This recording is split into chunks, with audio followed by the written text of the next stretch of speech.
Hello everyone, welcome to उत्कर्ष। आप सभी का उत्कर्ष ऑनलाइन स्कूल के यूट्यूब चैनल पर स्वागत करता हूं। मैं पवन कुमार पारिक।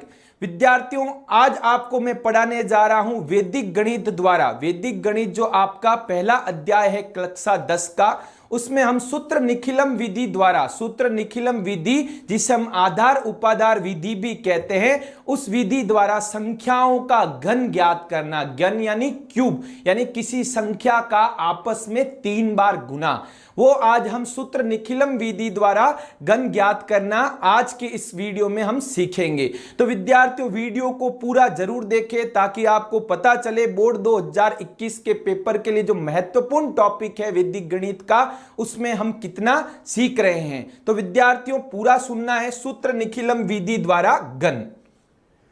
तो विद्यार्थियों, सूत्र निखिलम विधि द्वारा घन में भी 2 तरह के प्रश्न आपकी किताब में है। पहले तरह के प्रश्न है आधार विधि से, जिन्हें सरल किया जाता है, और दूसरी विधि है उपाधार विधि। ठीक है विद्यार्थियों, तो पहले मैं आपको जो है घन के क्या होता है, घन के बारे में बता देता हूं। विद्यार्थियों, घन यानी क्या होता है, किसी भी संख्या का घन, जिसे हम अंग्रेजी में क्यूब भी कहते हैं, CUBE। तो घन मतलब होता है किसी संख्या का आपस में 3 बार गुणा। जैसे मान लीजिए मैंने कहा 9 का घन, 9 का घन। घन मतलब क्या हुआ, 9 की घात 3। घन यानी होता है घात 3 लगाना, और 9 की घात 3, इसका मतलब 9 का ही आपस में 3 बार गुणा। ठीक है, 9 इंटू 9 इंटू 9। तो हम जानते हैं 9 का घन क्या होता है, 729 होता है विद्यार्थियों। ठीक है, तो इसी तरह कोई भी संख्या का घन निकालना है तो उसका आपस में 3 बार गुणा करना है। लेकिन विद्यार्थियों, कोई बड़ी संख्या आ गई, मान लीजिए 131 का घन बोल दिया, या आपको बोल दिया 285 का घन बोल दिया, या बोल दिया 507 का घन बोल दिया, या कोई भी संख्या आपको इनका घन पूछ लिया गया। ठीक है, तो इनका घन आप कर तो सकते हो आपस में 3 बार गुणा करना, लेकिन 3 बार गुणा करने में समय भी लगता है विद्यार्थियों, और कोई कैलकुलेशन में भी मिस्टेक हो सकती है। तो 10वीं कक्षा में आपको बोर्ड पेपर में आपको इस परंपरागत विधि से नहीं करने हैं। आपको इन सवालों के जवाब जो है वैदिक गणित द्वारा हम करेंगे, और उसमें भी कौन सी विधि, सूत्र निखिलम विधि। कौन सी विधि, सूत्र निखिलम विधि, जिसे हम आधार उपाधार विधि भी कहते हैं। सूत्र निखिलम विधि जिसे हम आधार उपाधार विधि भी कहते हैं। अब प्रश्न बच्चों के मन में यह आता है कि किस प्रश्न में हमें आधार विधि उपयोग करनी है और किस में हमें उपाधार विधि उपयोग करनी है। तो वो भी इस वीडियो में मैं आपको बताऊंगा, कब प्रश्न में हमें आधार विधि का उपयोग करना है और कब प्रश्न में हमें उपाधार विधि का उपयोग करना है। तो वीडियो जरूर पूरा देखें विद्यार्थियों। सबसे पहले हम बात करते हैं आधार विधि की। किसकी विद्यार्थियों, आधार विधि। देखिए, आधार विधि का उपयोग कब करेंगे विद्यार्थियों, ध्यान से सुनना है। सूत्र निखिलम विधि द्वारा आधार विधि यूज कब करनी है, जब आपकी संख्याएं जिनका आपको घन करना हो, वो संख्याएं आपके आधार 10, 100 या 1000, ठीक है, या 10,000।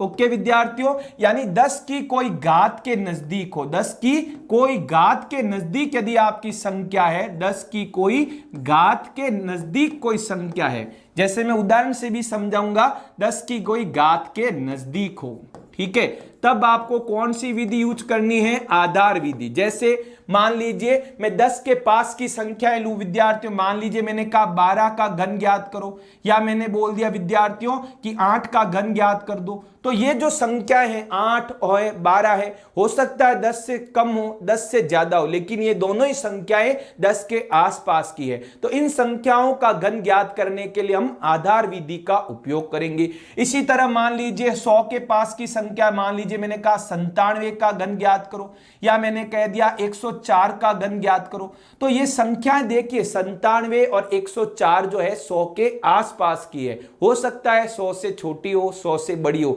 लेकिन 100 के नजदीक की है। तो इन संख्याओं का घन जो है हम आधार विधि से करेंगे। इसी तरह 1000 के पास की भी हम कोई संख्या हम आराम से पहचान सकते हैं जो 1000 से जो है नजदीक हो, छोटी हो सकती है या बड़ी हो सकती है। तो आधार विधि में हम सूत्र कौन सा उपयोग करेंगे उसकी भी आपको जानकारी होनी चाहिए। तो हम सूत्र जो उपयोग करेंगे, सूत्र निखिलम विधि, और उसमें भी आधार विधि में आपको जो सूत्र उपयोग करना है वो मैं आपके सामने लिख देता हूं। सूत्र आपका है संख्या संख्या प्लस 2 इंटू विचलन, संख्या प्लस 2 इंटू विचलन, फिर है 3 इंटू विचलन का स्क्वायर, संख्या प्लस 2 इंटू विचलन, 3 इंटू विचलन का स्क्वायर, और अंत में आएगा विचलन का क्यूब। क्या आएगा? विचलन का क्यूब। यह सूत्र हमें उपयोग करना है आधार विधि से जब हम संख्याओं का घन ज्ञात करेंगे, क्यूब ज्ञात करेंगे। अब इसमें संख्या क्या है, विचलन क्या है, ये क्या करना है, इसके बारे में मैं जब प्रश्न करवा रहा हूं अगले ही क्षणों में, उसमें मैं आपको जानकारी दूंगा। ठीक है विद्यार्थियों, तो हम आधार विधि के पहले कुछ प्रश्न करते हैं। मान लीजिए प्रश्न है 15 की घात 3। आपके सामने प्रश्न क्या है? 15 की घात 3। आपको निकालना है 15 की घात 3। 15 की घात 3 का मतलब क्या हुआ? 15 इंटू 15 इंटू 15, ये आपको ज्ञात करना है। आ गई बात समझे? ये आपको ज्ञात करना है। अब देखिए सबसे पहले 15 जो है आधार 10 के पास का है। 15 जो है हमारा आधार 10 के पास का है, तो सबसे पहले हम आधार क्या लेंगे? आधार ले लेंगे 10। ठीक है, आधार 10 क्यों लिया? क्योंकि 10 जो है 15 के नजदीक की संख्या है। आई बात समझे? 15 के नजदीक आधार हमने 10 लिया। उसके बाद अब हम देखिए हमारी संख्या 15 है ना कि 10 है, तो 10 से 15 तक जाना है, 10 से 15 तक जाना है तो हमें 5 जोड़ना पड़ता है। आई बात सुने? 10 से 15 तक पहुंचना है तो 5 जोड़ना पड़ेगा, इसलिए विचलन हम क्या लेंगे? विचलन लेंगे प्लस का 5, क्योंकि 5 जोड़ना पड़ रहा है। ठीक है, और विचलन का आप सूत्र भी जानते होंगे, संख्या माइनस आधार। संख्या माइनस आधार सूत्र का जब आप उपयोग करोगे तब भी आपको विचलन प्लस 5 ही नजर आएगा। संख्या 15 माइनस आधार 10 किया तो प्लस का 5। ठीक है, अब देखिए सूत्र क्या है, मैंने अभी आपके सामने सूत्र रखा था। सूत्र है संख्या, सूत्र है संख्या प्लस 2 इंटू विचलन, संख्या प्लस 2 इंटू विचलन, 3 इंटू विचलन का स्क्वायर और विचलन की घात 3। मैं विचलन को v से लिख रहा हूं, मैंने पहले सूत्र पूरा लिखा। यह है संख्या प्लस 2 इंटू विचलन, 3 इंटू विचलन का स्क्वायर और विचलन की घात 3। ये किसका सूत्र है? घन का। ये सूत्र है, घन कहो या घनफल भी कह सकते हैं। ठीक है, अब हमारे लिए 15 संख्या थी। ठीक है, 15 तो हमारी संख्या है, आधार 10 और विचलन है प्लस 5। तो सूत्र में मान रखते हैं विद्यार्थियों, ध्यान से देखना आप। तो सबसे पहले संख्या हमारी 15 प्लस 2 इंटू विचलन, विचलन है प्लस का 5। ठीक है, यदि विचलन माइनस का होता, ऋणात्मक संख्या होती तो कोष्टक में रखते। फिर है 3 इंटू विचलन का स्क्वायर, विचलन है 5, 5 का स्क्वायर और विचलन 5 की घात 3। ठीक है, आधार 10 लिया, 10 के पास की संख्या थी और विचलन प्लस 5 लिया, क्योंकि 10 में 5 जोड़ना पड़ता है इसलिए प्लस का चिन्ह लगाया। अब इसे सरल करते हैं, ध्यान से सुनना है। पहले जब यहां सरल करो तो विद्यार्थी जो है काफी बोर्ड में कैलकुलेशन मिस्टेक कर देते हैं। पहले 15 और 2 17 जोड़ के 5 से गुणा करते, 17 पंजे 85, लेकिन विद्यार्थियों गलत है। पहले जो है बोर्ड मास नियम कहता है पहले गुणा करना है, उसके बाद संख्याओं को जोड़ना है। तो 5 इंटू 2 10, 10 और 15 कितने हो गए? 25 हो गए। अब देखिए 5 का वर्ग 25, 25 दिया 75 हो गए। उसके बाद 5 की घात 3, 5 की घात 3 यानी 5 का घन होता है 125। ठीक है, यहां तक करने के बाद एक तो आपको यह ध्यान रखना है कि सारे ये जो 3 खंड है, प्रथम मध्य और तृतीय।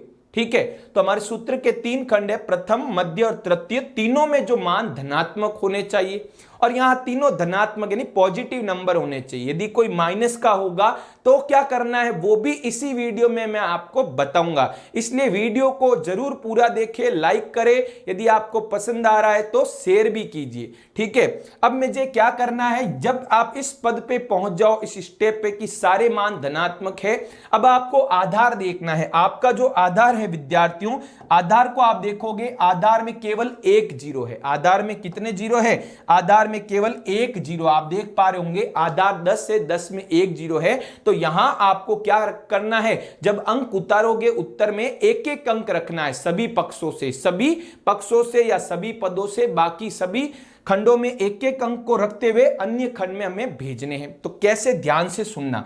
सबसे पहले हमें यहां देखिए 3 वर्ड है 125, तो हमें 125 में 3 अंक है तो केवल एक अंक रखा 5। क्यों? क्योंकि आधार 10 में एक जीरो है। शेष जो 12 गए 12 आगे जाएंगे, 75 में 12 जुड़ जाएंगे और 75 और 12 होगा 87। 75 और 12 87, 87 का 7 आएगा और 8 आगे जाएगा, 25 में ये 8 जुड़ जाएगा, 25 और 8 कितने हो गए 33। तो 3375 इस प्रश्न का जो है जवाब आ चुका है विद्यार्थियों। तो बहुत ही सरल तरीके से आपने सीखा और कहीं कठिनाई नहीं हुई। ठीक है, 15 का घन। अगले प्रश्न की ओर बढ़ते हैं। तो ये आधार विधि थी। अगले प्रश्न की ओर हम बढ़ते हैं। अगला प्रश्न है 91 की घात 3। देखिए विद्यार्थियों, 91 की घात 3 है मतलब 91 इंटू 91 इंटू 91, इन तीनों का आपस में गुणा। देखिए देखने में पेचीदा लग रहा है मेरे विद्यार्थियों, पर ध्यान से समझेंगे तो सब आसान लगेगा। तो स्टूडेंट सही से सुनना है। आपने सुना ये जो है प्रश्न करने से पहले एक मोटिवेशनल शायरी स्पीच देता हूं। डर मुझे भी लगा फासला देखकर, डर मुझे भी लगा फासला देखकर, पर मैं बढ़ता गया रास्ता देखकर। डर मुझे भी लगा फासला देखकर, पर मैं बढ़ता गया रास्ता देखकर। खुद ब खुद मेरे नजदीक आती गई, खुद ब खुद मेरे नजदीक आती गई, मेरी मंजिल मेरा हौसला देखकर। यदि आपके हौसलों में विद्यार्थियों जान है, हौसलों में मजबूती है, तो आपकी जो विद्यार्थियों मंजिल है खुद ब खुद आपके नजदीक आएगी, सफलता खुद आपके कदम चूमेगी। पर विद्यार्थियों पहले आपकी मेहनत में दमखम होना चाहिए। इसलिए कह रहा हूं विद्यार्थियों, बोर्ड एग्जाम में आपको अच्छे से प्रिपेयर होना है, मजबूत होना है। ठीक है, अब इस प्रश्न की ओर बढ़ते हैं। 91 की घात 3। तो विद्यार्थियों ध्यान से सुनना है प्रश्न को। सबसे पहले देखिए 91 भी जो संख्या है 100 के पास की है, यानी ये आधार 100 के पास की संख्या है। यहां आधार हम 10 नहीं लेंगे, 10 से ये काफी दूर है। तो सबसे पहले हमारा आधार हो गया, आधार कितना हो गया? आधार हो गया 100। ठीक है, 100 के पास की संख्या है। उसके बाद हम लेंगे विचलन। अब देखिए हम आधार 100 पे हैं, यानी हम जो प्रश्न का मेन आधार 100 को लिया, लेकिन ये संख्या 100 से क्या है? दूर है विद्यार्थियों। 100 से कितनी दूर है? 100 से हम 100 पर बैठे, हमें 100 से 91 पर जाना है, तो क्या करना होगा? हमें 9 को घटाना होगा। तो विचलन यहां क्या होगा? विचलन होगा माइनस का 9। आई बात समझे? और सूत्र से भी कर सकते हैं। सूत्र है संख्या माइनस आधार। संख्या माइनस क्या होता है? सूत्र आधार। तो संख्या हमारी 91 माइनस 100, 91 माइनस 100 जब आप करोगे, 91 माइनस 100 जब करोगे, तो छोटी संख्या में से 100 बड़ी संख्या घटेगी, तो माइनस का 9 जो है हमें प्राप्त होगा। आ गई बात समझ में? तो अब देखिए इस प्रश्न को करने के लिए सूत्र वही लगाना है। घन का क्या सूत्र होता? अभी बताया था, संख्या प्लस 2 इंटू विचलन, 3 इंटू विचलन का स्क्वायर। ठीक है, ये प्रथम खंड, ये मध्य खंड और ये तृतीय खंड। 3 इंटू विचलन। ठीक है, 3 इंटू विचलन का स्क्वायर, उसके बाद विचलन की घात 3। ये है हमारा सूत्र। संख्या प्लस 2 इंटू विचलन, 3 इंटू विचलन का स्क्वायर और अंतिम खंड तृतीय खंड में विचलन की घात 3। ठीक है, अब जो है इस प्रश्न को हम करते हैं, ध्यान से सुनना है विद्यार्थियों। संख्या है हमारी 91 प्लस 2 इंटू विचलन। विचलन क्या है? माइनस का 9, तो ऋणात्मक संख्याएं सदैव कोष्टक में रखनी है। उसके बाद 3 इंटू विचलन है माइनस का 9, माइनस 9 का वर्ग और माइनस 9 की घात 3। ये हमने कर दिया। ठीक है, उसके बाद ध्यान से सुनना है। सबसे पहले 91, 2 को प्लस 2 और माइनस 9, प्लस 2 और माइनस 9 गुणा हो गए तो माइनस का 18 आएगा। माइनस 9 का वर्ग 81, तो 3 इंटू क्या बन जाएगा? 81। जब भी ऋणात्मक संख्या हो और ऊपर घात सम हो 2, 4, 6, तब हमेशा मान धनात्मक आएगा। ओके, इसके बाद माइनस 9 की घात 3। देखिए ऋणात्मक संख्या और घात जो है विषम है, तो मान ऋणात्मक आएगा। और 9 की घात 3, 9 इंटू 9 इंटू 9 होता है 729, माइनस का 729। अब इन्हें सरल करते हैं। 11 में से 8 गए 3, यहां बचेगा 8 में से 1 गए 7। अब देखिए 81 को 3 से गुणा करते हैं तो 243 प्राप्त होगा, और यह है माइनस का 729। तो यहां आप देख पा रहे होंगे, यहां आप क्या देख पा रहे हैं?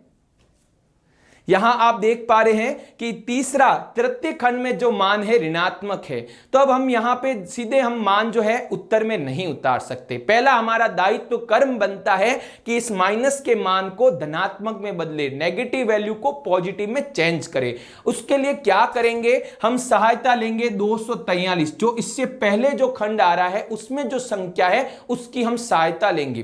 कैसे, सबसे पहले हम एक उधार देंगे, इसको एक उधार देंगे और उधार देते वक्त आधार से गुणा होगा। ठीक है, तो ये उधार हमने एक दिया, एक को 100 से गुणा किया, तो 100 एकम 100, 100 में से 729 को घटाना है। और हम जानते हैं 100 में से 729 घटाया तब भी माइनस का 629 मिलेगा, अभी भी क्या मिलेगा, माइनस का मान मिलेगा। तो ये हमें माइनस एक हमें जो है उधार नहीं देना है। ठीक है, अब हम उधार कितना देंगे, अब हम उधार 2 देंगे। ठीक है, अब 2 इंटू 100, 243 में से 2 उधार दिया, 2 इंटू 100, 200 में से 729 घटाया तब भी मान क्या आएगा, 200 माइनस 729। छोटी संख्या में से बड़ी संख्या घटाई तब भी क्या आएगा, माइनस का 529। इसका मतलब 2 भी उधार नहीं देना है। तो इसी तरह आप 3 भी दोगे, 4, 5, 6, 600 में से भी घटाएंगे तब भी मान ऋणात्मक। 7 उधार दोगे, 700 उधार देते वक्त हमेशा याद रखें आधार से गुणा करते हैं। ठीक है,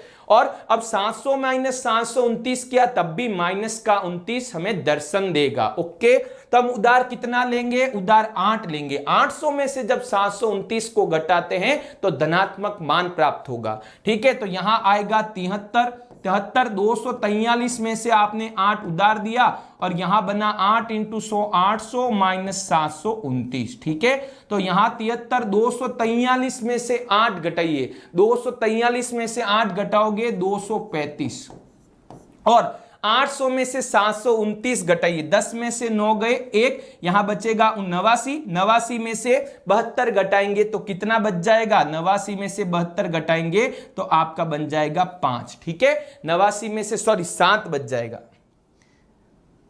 ठीक है, 79 माइनस 72। तो देखिए हमने सभी धनात्मक मान प्राप्त कर लिए हैं। यहां ऋणात्मक था, ऋणात्मक से सब धनात्मक आ गए। यहां देख पा रहे थे माइनस 729, लेकिन यहां 71 प्राप्त हुआ है। अब क्या करेंगे, जैसे सारे मान धनात्मक आए आधार में देखने हैं, आधार में 2 शून्य है तो 2-2 अंक हमें उत्तर में उतारने हैं। तो सबसे पहले तो हमारा 71 पूरा उतर जाएगा, यहां 3 अंक है तो 35 उतरेगा और 2 जाएगा आगे, 2 जब 73 में जुड़ेगा तो 75। ठीक है, तो उत्तर आ गया है 7,53,571। यह इस प्रश्न का सही जवाब होगा। ठीक है, अगले प्रश्न की ओर बढ़ते हैं।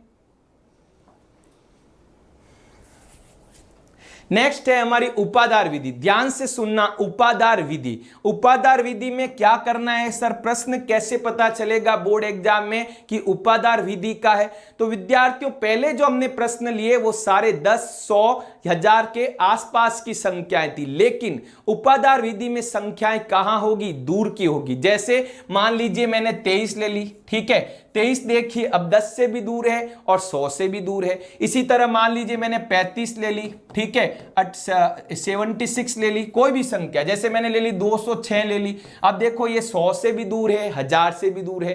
ठीक है, इसी तरह मैंने 506 ले ली, 492 ले ली। ये सारी संख्याएं आप देख पा रहे होंगे, हमारे आधार जो हम मानते हैं 10 हो या 100 या 1000, इनसे क्या है, दूर की संख्याएं हैं।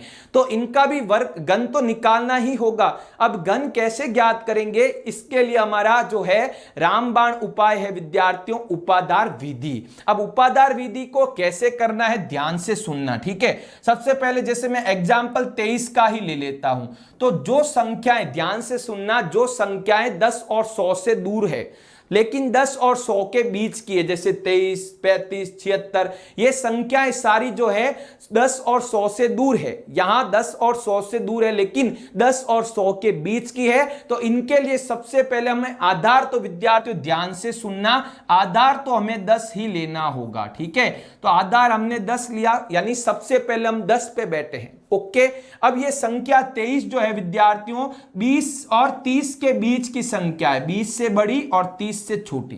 तो सबसे पहले हम क्या करेंगे, हम जानते हैं 23 20 से 30 के बीच आती, 20 21 22 23।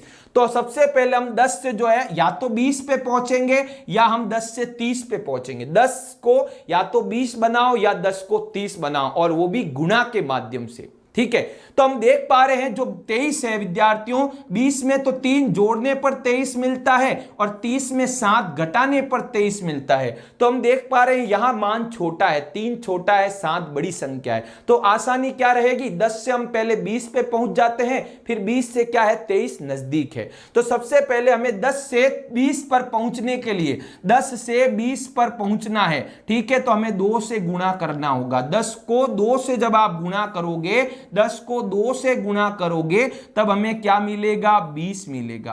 ओके, अब क्या हुआ, ये 10 तो हमारा आधार हुआ। आधार को, ये जो 2 आपने चुना है, इस 2 को कहते हैं उपाधार अंक। क्या कहते हैं, उपाधार अंक कहते हैं। क्यों, क्योंकि आपने 10 को 2 से गुणा करके 20 पर पहुंचे, तो इस पहुंचने वाले अंक को जो मदद कर रहा है उसे कहते हैं उपाधार अंक, और ये जो आप पहुंच चुके हो उसे कहते हैं उपाधार। क्या कहते हैं, उपाधार कहते हैं। 10 आधार, आधार को 2 से गुणा किया, ठीक है, तो उपाधार अंक 2 हो गया, और 10 को 2 से गुणा किया 20, 20 हमारा क्या है, उपाधार। ओके, आप चाहते तो 10 को 3 से गुणा करते, 30 पे पहुंचते, तो 3 हमारा जो है क्या हो जाता, उपाधार अंक हो जाता, और 30 हमारा उपाधार होता। ओके, अब हमने इस एग्जाम्पल में 10 को 2 से गुणा किया है और हम 20 पर पहुंचे। अब देखिए हमें 23 पर पहुंचना है, क्योंकि प्रश्न तो हमारा 23 है। हम 20 पर पहुंचने, 20 से 23 पर पहुंचने के लिए हमें 3 जोड़ना पड़ता है। इसका मतलब यहां विचलन क्या होगा, विचलन होगा प्लस का 3। हम 20 पर पहुंच गए, सबसे पहले 10 पे थे, 10 से 2 को गुणा किया, 20 पर पहुंचे, और 20 में 3 जोड़ना पड़ता है, तो विचलन का मान लेंगे धनात्मक 3। पॉजिटिव 3 जो है इस प्रश्न का क्या होगा, विचलन होगा। ओके, और विचलन का सूत्र भी इस विधि में क्या यूज करेंगे, संख्या माइनस उपाधार। ये जो है हम यूज करेंगे विचलन, संख्या माइनस उपाधार। ओके, अब विचलन हम जो है इस उपाधार विधि में जो घन ज्ञात करते हैं, क्या उसी सूत्र से करेंगे, नहीं, सूत्र में थोड़ा बदलाव होगा। अभी जो हमने विधि पढ़ी पहले आधार विधि थी, यह है उपाधार विधि। तो ये तो हमने उपाधार क्या होता है उसके बारे में जाना, लेकिन जो घन ज्ञात करेंगे, जो बड़ी बड़ी संख्याएं दे रखी है, इनका घन का जो सूत्र होगा वो भी थोड़ा बदलाव होगा। तो क्या सूत्र उपयोग करना है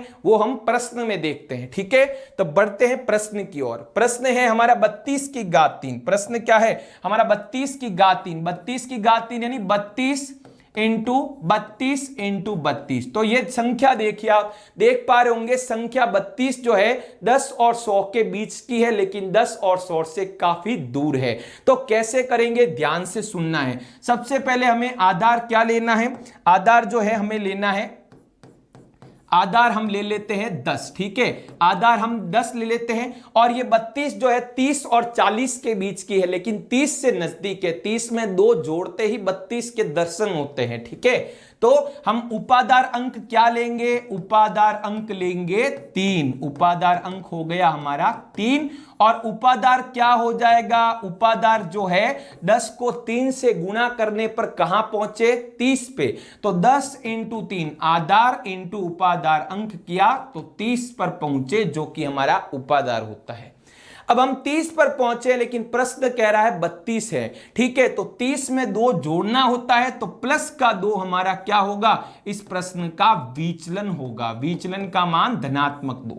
ओके, अब जो है, अब हम सूत्र कौन सा उपयोग करेंगे, सूत्र में आपके जो हमने पहले यूज किया था, सूत्र था संख्या प्लस 2 इंटू विचलन। ठीक है, जो हमने कौन सी विधि, आधार विधि में किया, कुछ उसी तरह थोड़ा सा बदलाव है। तो क्या चेंजेज है वो देखिए, संख्या प्लस 2 इंटू विचलन, उसके बाद था 3 इंटू विचलन का स्क्वायर, और उसके बाद था विचलन की घात 3। ठीक है, ये सूत्र है, लेकिन थोड़ा सा ये बदलाव है।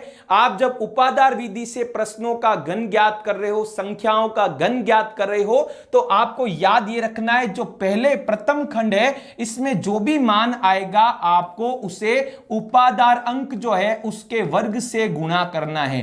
उपाधार अंक के वर्ग से हम क्या करेंगे, उपाधार अंक के वर्ग से हम गुणा करेंगे। किसको गुणा करेंगे, जो पहला हमारा पहला जो था संख्या प्लस 2 इंटू विचलन, जो भी आएगा उसको उपादार अंक जो इस प्रश्न में 3 है स्क्वायर से गुणा करेंगे। इसी तरह मध्य खंड में याद रखना है, जो भी आएगा 3 इंटू विचलन स्क्वायर से, उसे आप उपादार अंक, किससे, उपादार अंक से गुणा करेंगे, केवल उपादार अंक से गुणा करना है और अंत में विचलन की घात 3 को नहीं चेंज करना है।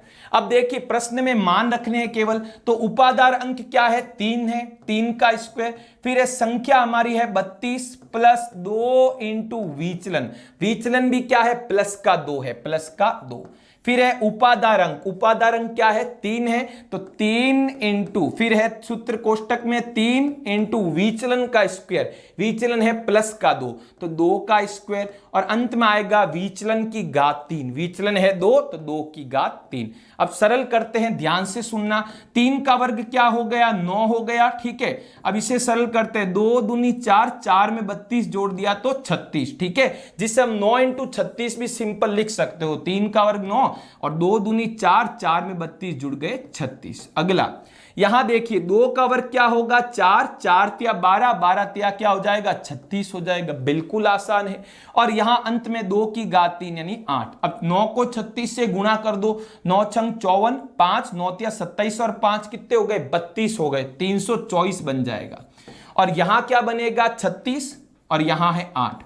अब देखिए विधि जो है आधार उपादार विधि है, लेकिन सूत्र निकिलम है, तो सूत्र निकिलम में आधार में कितना शून्य है, आधार में 1 शून्य है, तो एक एक अंक हमें उत्तर में लिखना है, 8, फिर यहां से 6 रहेगा, 3 आगे जाएगा, 324 में 3 जोड़ गए तो 327 हमें इस प्रश्न का उत्तर मिलेगा, यानी किसका घन मिलेगा, 32 की घात 3। 32 गुणा 32 गुणा 32 करोगे तो 32,768 के जो है आपको दर्शन होंगे।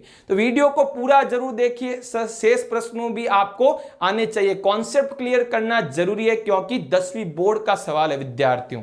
ओके, तो अगले प्रश्न की ओर बढ़ते हैं। अगला प्रश्न है 208 की घात 3। अब देखिए प्रश्न बहुत अच्छा है, 208 की घात 3 यानी 208 गुणा 208 गुणा 208, इनका आपस में 3 बार गुणा करना है, तो जरूर करेंगे विद्यार्थियों। प्रश्न में जो है आसान है, विधि हम समझ चुके हैं, सभी शब्दों जो आधार उपादार विचलन से हम परिचित हो गए हैं, तो इस प्रश्न के उत्तर के भी दर्शन हम जरूर देंगे। तो ध्यान से सुनना, सबसे पहले हम देखिए आधार इसके लिए 10 नहीं लेंगे, मैंने कहा 10 और 100 के बीच की कोई संख्याएं हो उनके लिए आधार 10 लेते हैं, लेकिन 208 तो 10 से काफी दूर है, 100 से भी काफी दूर है। तो सबसे पहले हम 208 के लिए आधार क्या ले गुरुजी, तो आधार लेना है आपको 100 ही लेना है। क्या लेना है, आधार आपको जो है 100 लेना है। अब 100 की मदद से, अब देखिए 208 जो है 200 और 300 के मध्य में स्थित है। 208 जो है किनके बीच स्थित है, हम जानते हैं 208 जो है 200 और 300 के मध्य स्थित है, और ये 100 से हम 200 पर भी पहुंच सकते हैं, 300 पर भी पहुंच सकते हैं, लेकिन 208 जो है 200 के नजदीक है, तो हम किससे गुणा करेंगे, 100 को 2 से गुणा करेंगे, ठीक है। तो ये जो है मैं यहां मिटा देता हूं और आपके सामने लिखता हूं उपादार अंक। उपादार अंक क्या होगा, उपादार अंक होगा 2। क्यों, क्योंकि हम जो है 100 को 2 से गुणा कर रहे हैं, 100 को 2 से गुणा कर रहे हैं, जिससे हम क्या कहेंगे, उपादार कहेंगे, और आएगा क्या, 200।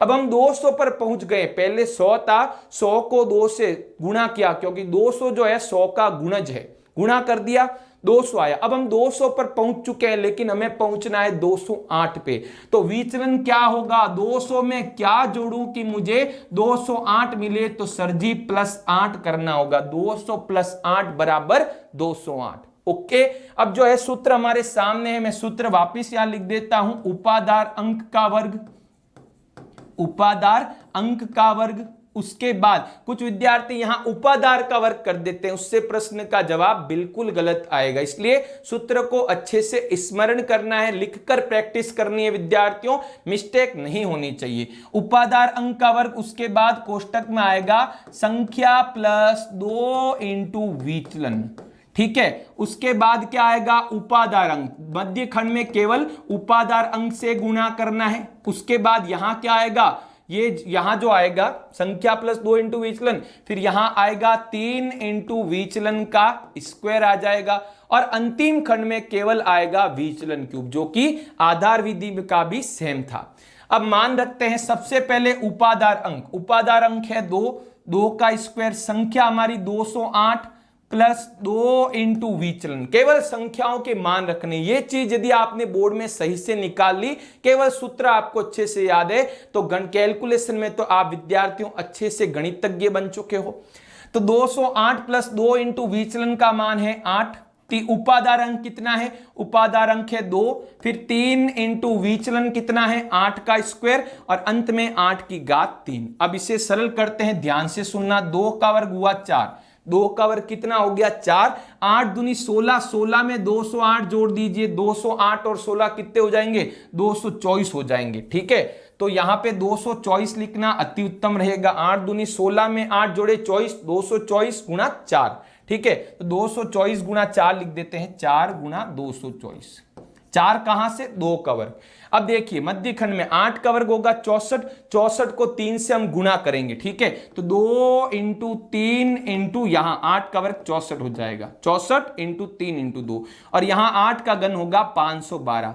तो पहले 4 को जो है 224 से गुणा करते हैं, 24 चौक 96, 4 दूनी 8 हो जाएगा, तो बिल्कुल सरल 896। यहां गुणा करते हैं, 64 को 6 से गुणा करना है, बिल्कुल आसान है, 6 चौक 24, 36 और 2 38, तो 384 आएगा इसका जवाब, और अंत में आएगा 512। ठीक है, अब हमें याद क्या रखना है, आधार में कितने शून्य हैं, आधार में देखा 2 शून्य हैं, तो 2 अंक रखने हैं, 12, 5 आगे गया, 384 में 5 जोड़े 389, 389 के 2 अंक रख देंगे यहां, और 3 जाएगा आगे। ठीक है, और 896 में 3 जोड़ देंगे तो क्या आएगा 899। ठीक है, यह इस प्रश्न का क्या रहेगा, उत्तर रहेगा। मैं उम्मीद कर रहा हूं आपको यह प्रश्न और आधार उपादार विधि जो है अच्छे से समझ में आ गई होगी। ठीक है विद्यार्थियों, तो अब देखिए कुछ प्रश्न मैं आपको दे रहा हूं, आप जरूर करना, और कमेंट में जवाब करके बताना कि इन दोनों प्रश्नों को